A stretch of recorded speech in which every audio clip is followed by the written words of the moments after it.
अच्छा, दो चीज़ें होती हैं, एक ग्लूटेन सेंसिटिविटी होती है और एक ग्लूटेन इंटॉलरेंस होती है, जैसा अभी सर ने कहा था, ठीक है।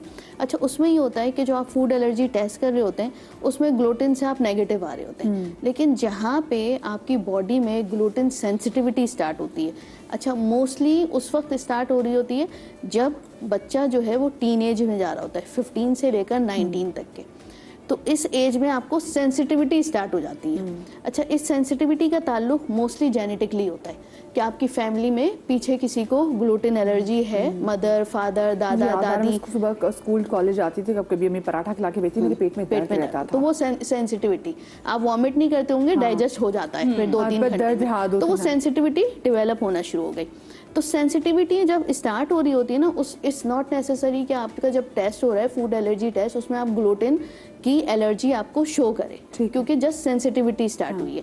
लेकिन आप जब दूसरी चीज़ें करवा रहे होते हैं, दूसरे ब्लड टेस्ट करवा रहे होते हैं, तो फेरेटिन आपका कम आता है क्योंकि एब्जॉर्प्शन इफेक्ट हो रही होती है। B12, vitamin D, T3, TSH, ये सारी चीज़ें डी रेंज आएंगी। डॉक्टर, स्किन से कैसे पता चलता है कि अब ये जो स्किन थिन आउट होना शुरू हो जाती है, ठीक है, आपको सेंसिटिविटी फील होती है और स्किन थिन आउट होना शुरू हो जाती है।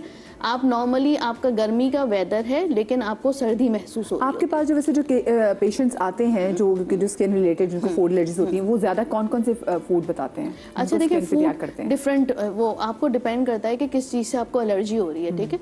मोस्टली जो है वो आपको खाना जब आप खा रहे होते हैं, दाल से भी होगी, चावल से भी होगी, हर चीज़ से होती है। अगर आप ग्लूटेन वो हैं, आप एलर्जी और सेंसिटिविटी शुरू हो गई है, तो आपको चीज़ें डाइजेस्ट नहीं हो रही होती हैं, आप खाते हैं और जब तक के वो या तो आप लूज मोशन या वॉमिटिंग के उसमें नहीं कर देते, आप डिस्कम्फर्ट लेवल रहता है आपका।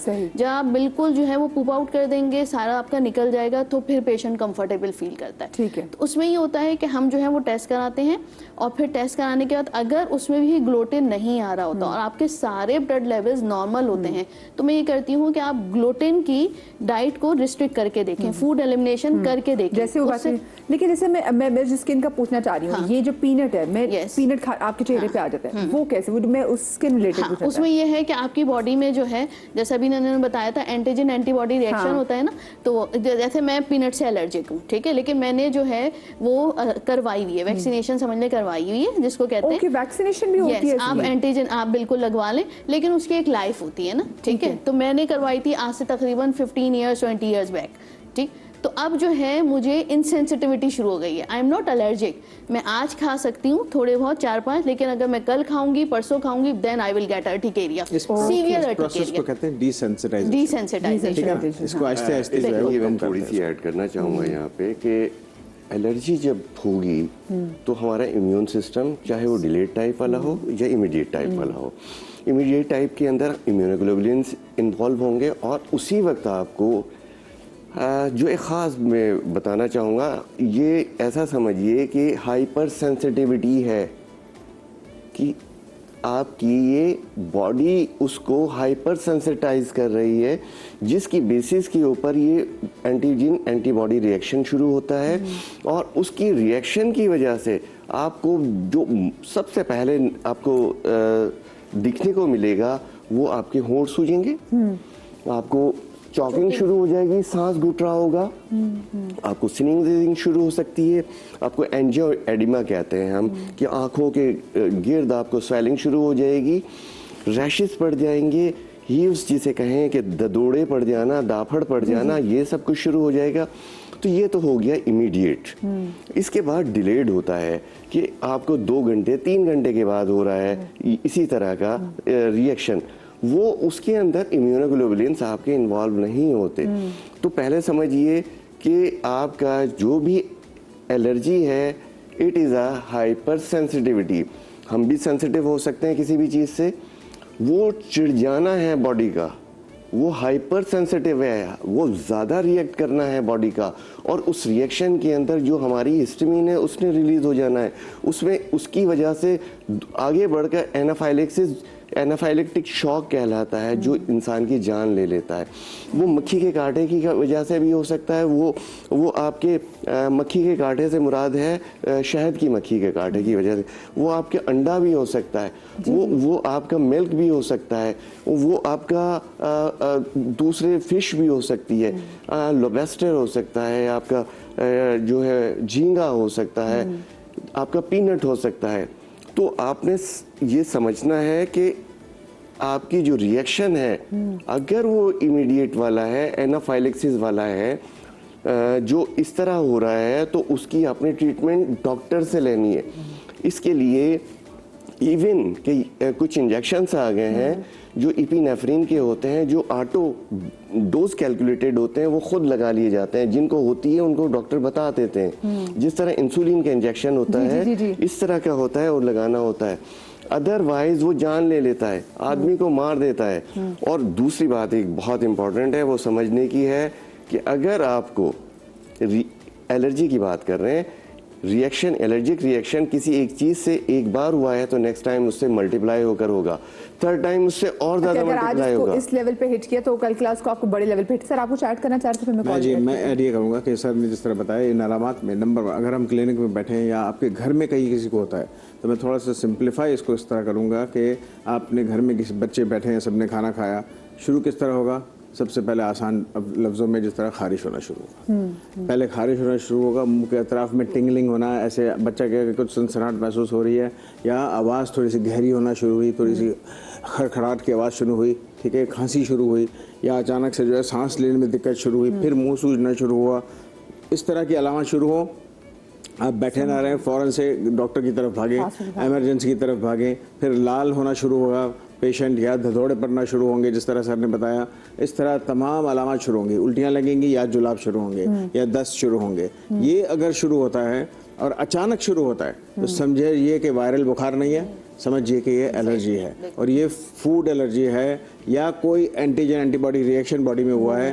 क्योंकि हम एंटीजन एंटीबॉडी कह रहे हैं तो हमारे 99% लोग समझ नहीं रहे होंगे इस चीज जी, ठीक है ना, क्योंकि उर्फ आम हम समझ जाते हैं, हम समझ रहे हैं, लोग नहीं समझ रहे हैं, ठीक है ना।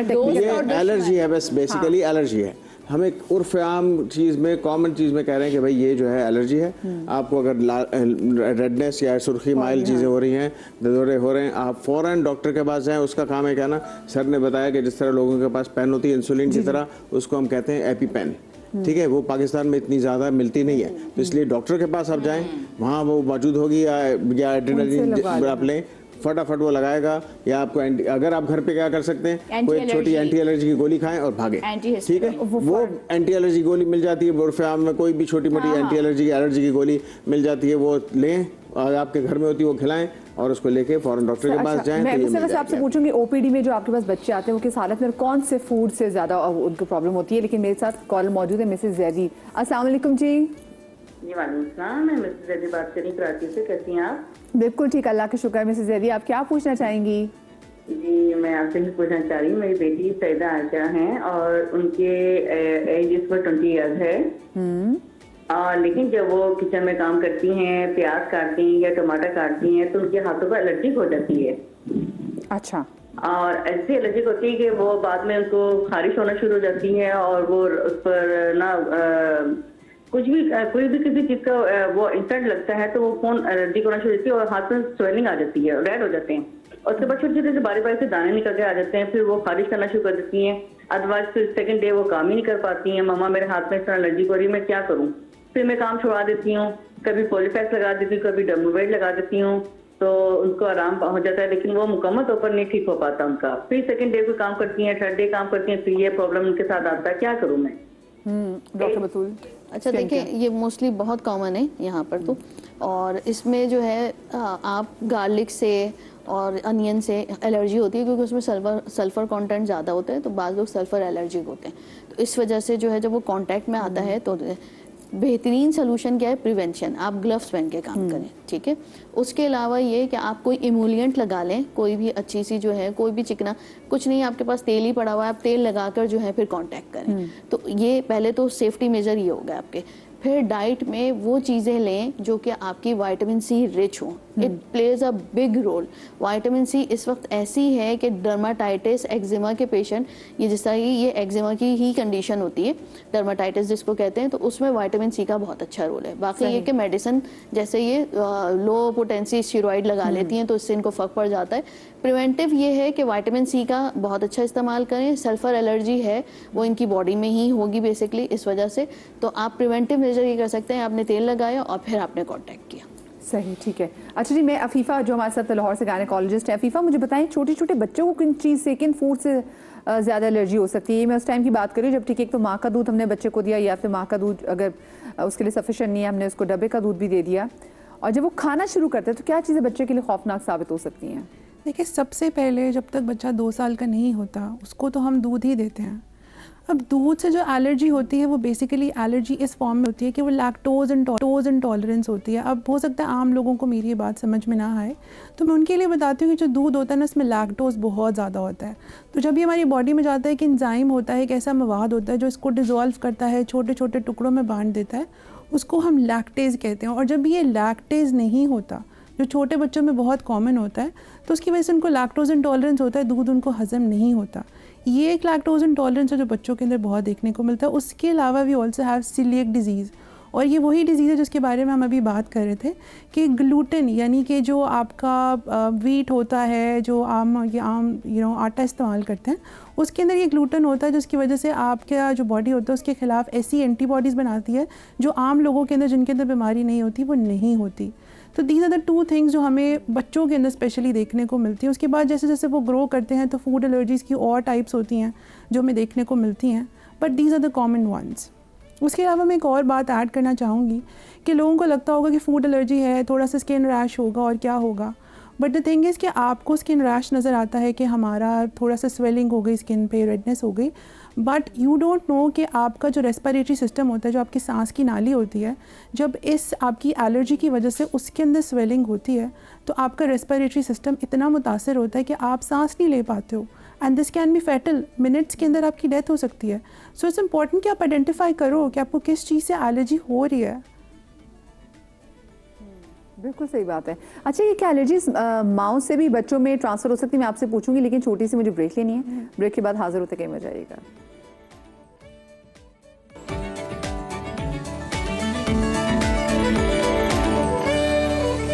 जी, welcome back after the break.